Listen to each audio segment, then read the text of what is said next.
Biz niye sevmeyek birbirimizi? Yer göyü, dağ dağı, taş taşı sevdi. Qaş göze vuruldu, göz qaşı sevdi. Tanrı naxış vurdu, nəqqaşı sevdi. Biz niye sevmeyek birbirimizi? Çəmənlər torpağa xalı çəkirsə, xalıda yaşılı alı çəkirsə, arı çiçəklərdən balı çəkirsə, biz niye sevmeyek birbirimizi?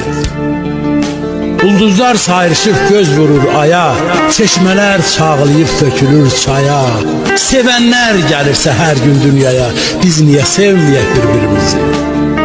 Gül şeyhdən güc alır, mamır qayadan, köz oddan qızarır, çiçək həyadan, süzülüb gəlirsə kökdən, mayadan, biz niyə sevməyək birbirimizi? Ömür göz qırpımı, fürsət azdısa, könül son nəfəsdə sınan sazdısa, uçub əlimizdən gedən yazdısa, biz niyə sevməyək birbirimizi?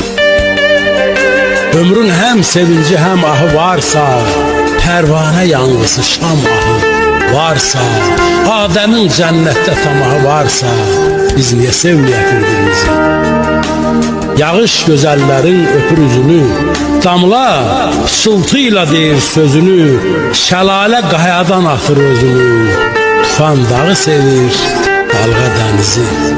Biz niyə sevməyək birbirimizi? Biz niyə sevməyək birbirimizi?